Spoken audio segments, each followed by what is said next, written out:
We're now in Chester with Jerry Harvey in his shop. Jerry, thanks for inviting us in to take a look around.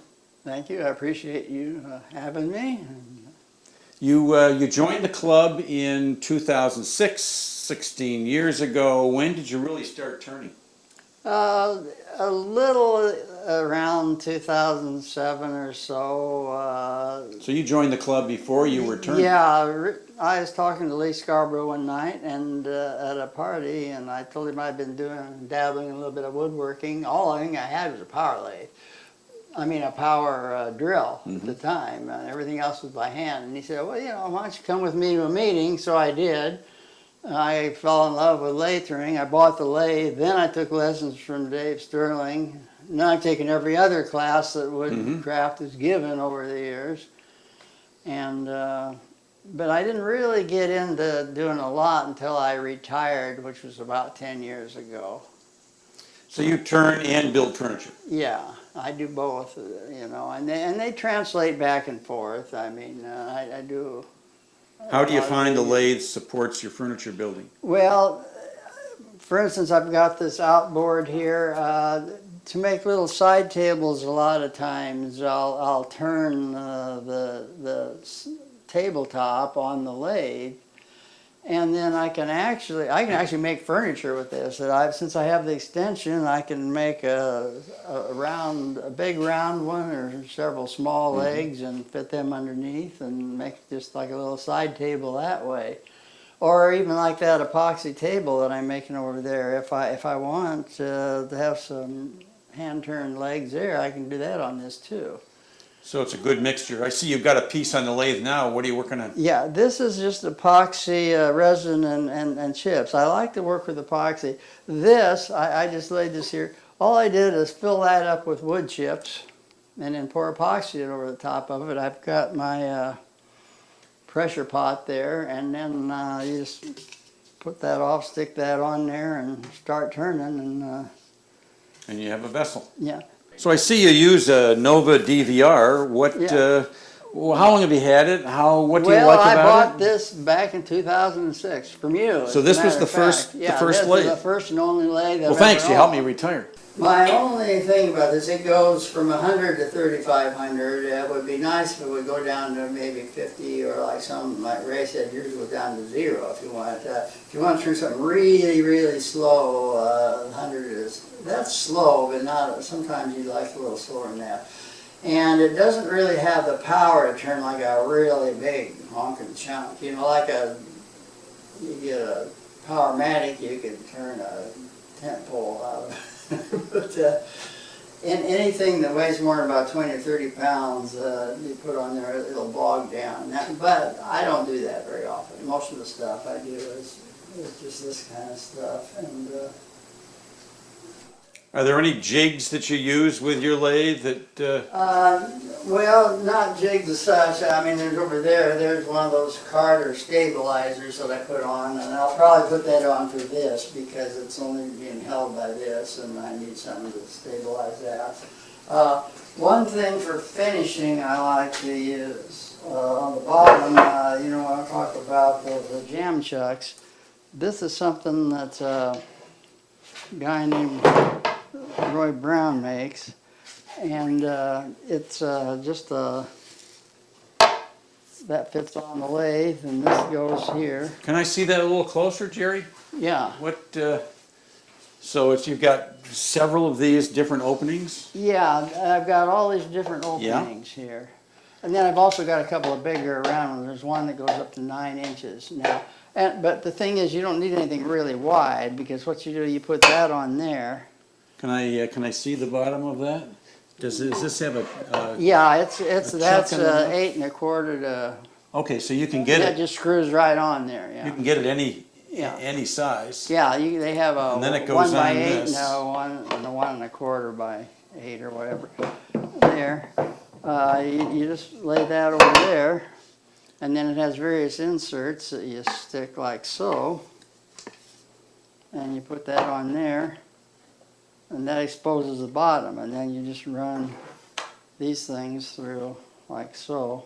I would imagine it's pretty stable once it's all together. Yeah, once that's all together and tightened down, I mean, it's not going to escape. My trouble with jam chucks is that half the time I'm chasing one across the floor because I didn't get it tight enough, or I got it too tight and something else happens or something. But with this, I mean, nothing's going to happen. If the worst thing that happens, if it slips a little, it's not going to come out because it's got four corners there to keep it from. It's not going to slide through there. And you've got some length. You can put some length to it. Yeah, some I've deeper I've vessels. got a 4-inch and a 6-inch and an 8-inch. I can get it up this high, and if I wanted to. Just different length bolts. And all you're talking about is just the bottom of the bowl. Now, if you were talking about having something have to be the full length of the bowl, obviously. That's a different study. That's something else. But all you're talking about here is just doing the very bottom bowl. See, that's only exposed about a half an inch or an inch right there. Mm-hmm. And the bowl itself's about 8 inches deep. So, you know, I mean, I just find that real handy. And I see you've got a storage rack down below. Yeah, You've added I this. just, the legs that came with this had a couple little rims, so I kind of like to keep everything kind of all kind of together here, where I don't have to be running back and forth across the shop. I imagine that's probably what most turners do. But, you know, I've got all my turning stuff here, twice as much as I need. I'm one of these nuts that somebody comes out with something on YouTube, and well, I gotta go buy that one. And So you're a collector as well as a user. And so, you know, Cindy draws it as, here's my special tool, and she makes something out of this world, and I buy the tool, and I can't even come. I think there's more to it than the tool, in other words. I think I got the tools I use a lot are here. And I have, of course, this. Being an old ex-dentist, safety goggles just don't do it. I've seen too many smashed mouths. Yeah. So I wear something that, you know, gets the whole works. And for dust collection, I like to just use one of these RZ masks. You can buy them at Woodcraft. These little filters come in and out, and you get charcoal activated ones for vapors or whatever. They're not necessarily better or worse than others, other than for me personally, they're more comfortable on my face because they're a little softer, but they do seal very tight because of the thing there. Dust collection. Yeah, I was interested in this. Tell me about this. I got this at Woodturning Wonders. One of the very few things I didn't get from Woodcraft. But I had one of those freestanding ones, and it was just sort of always in the way. And they came out with that, and it just attaches to your lathe here. And, you know, you just put it wherever you want it. I mean, if I'm going to sand something here, I just stick it right there, and then it attaches here. My system here is, this is from a guy named Izzy Swan, who makes these. All this stuff's on the internet. But it's just a very quick disconnect, and they don't come with it, but you stick those on there, and then you just take this and go like that, and you're good. Have you got the same connection on other tools so you can Yeah, I've got transfer? it on this one, and I've got it on this one, and I've got it on this one. Well, you're kind of standing in an area where there's a bandsaw and a jointer and a table saw. This kind of gets us into the rest of the shop. Can you kind of give us a walkthrough on what you've got in your shop? Yeah, well, as I said, bandsaw and jointer, planer. This is just another dust collector. It's the really good That's the fine vac? fine vacuum. This is my main dust collector here, and the fellow that we bought the house from, woodworking was his hobby. He was a contractor, and he built this as a walk-in basement for woodworking. Now, there wasn't anything on it. I put all the shelving and all the other stuff on it. I mean, it was just bare walls, and I added a few things to it. But we got that, and then I have, of course, the miter saw. Saw stop, can't recommend it enough. I mean, it's like driving without a seat belt. far as I'm concerned, you know, if you know, especially with my profession, I didn't have a table saw until they came out with this one because I needed all my fingers. Yeah. I've got a little dehumidifier down here I use, and this is a Router table? rockler router Yep. table, and I've got a drum sander here.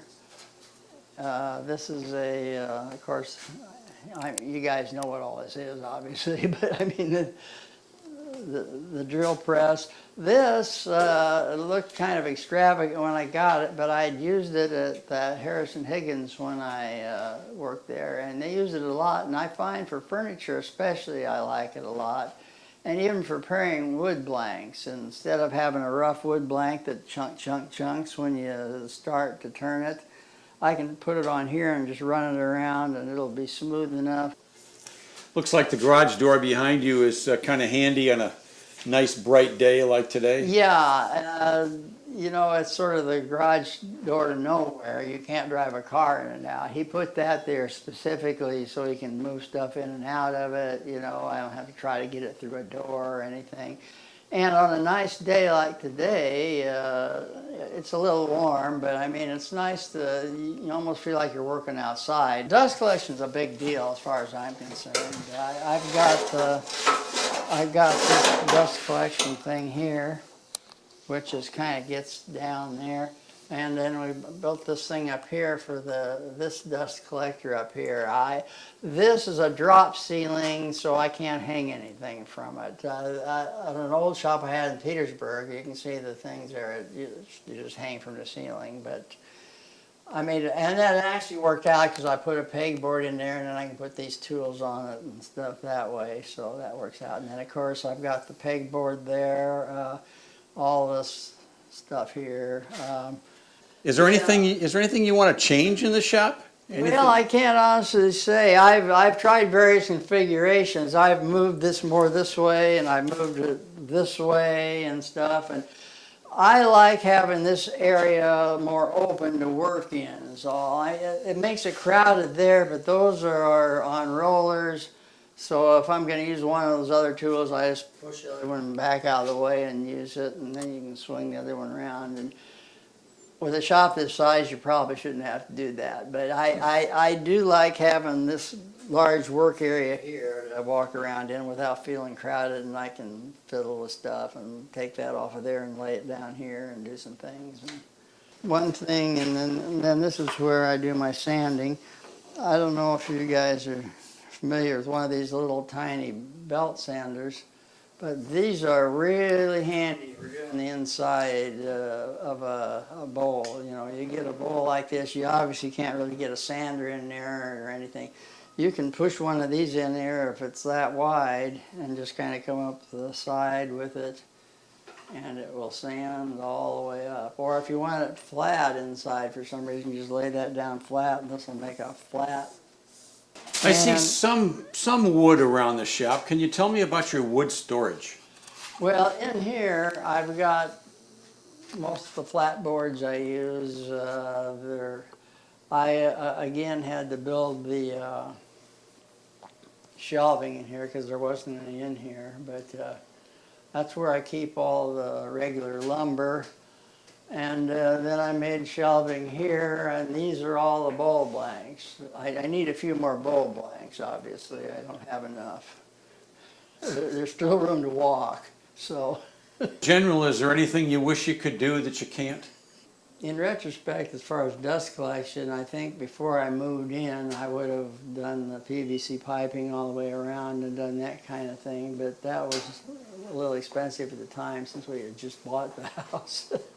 You were mentioning earlier that you sell some of your pieces at a gallery. Do you sell both your furniture and your turnings, or one over the other? Yeah, I probably sell more of the furniture than I do the turnings. And I'm not sure why that is. I think there just seems to be more of a market for that. Or at Artworks down on Maury Street down there, and they just built a couple of really high-end apartments literally across the street from it, and people are kind of looking for furniture to fill that up. So I'm finding that some of the stuff that was sitting for a year in the shop is all of a sudden being sold, you know. It certainly helps support the hobby. Yeah. Yeah, you know, I don't make money on things I sell, but it gets it out of the way so I can make more of it, you know. I mean, I usually at least break even, if not make a few bucks, but not enough to where it would matter. Well, it's got to feel good to sell something too. Yeah, and it does. I mean, I've sold a couple tables for over $500, but I had almost $500 worth of junk in them. There's $300 worth of epoxy right laying there in that one table. So you know, you just don't make money unless you're in a high-end place in New York or somewhere like that. But the whole purpose to me, it's just a hobby, and I don't care if I make money. I hate to lose money, but I don't care if I make any. I mean, Well, you certainly have a nice shop that supports your ability to have fun and sell some things. yeah, Take the money and make something else. yeah, and I want to thank you in particular. You've been such a tremendous help over the years. Well, I only do it to people I like. When I first walked into the shop, you know, you just kind of took me under your wing, and I don't know anything, and you said, well. Oh, we've had a good time together. Yeah. And I've appreciated the tour of your shop.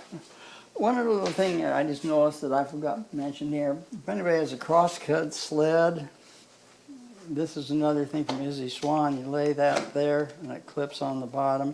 You can run the crosscut there, or anything. It makes that a little longer. How does it attach? This is a toggle switch. Okay. You just push that forward, and And you've it used just a locks bracket. right on there. Yeah. And you put some rubber on here to protect the rail. Yeah. Very nice. You know, I don't know if that's the kind of stuff you're really interested in, but that's just one more thing to look at. We're always looking for new ideas. And Well, I really appreciate the opportunity to have walked around. The people listening, if they have any questions, can they contact you? Can I give them their contact information? yeah, just my email address. It's Jerry's email is har2v, that's H-A-R, the number 2, VEY V-E-Y at verizon.net. Yeah. Okay, well, Jerry, thank you very much. Well, It's been a pleasure. thank you. It's been a real pleasure to have you. Thank you.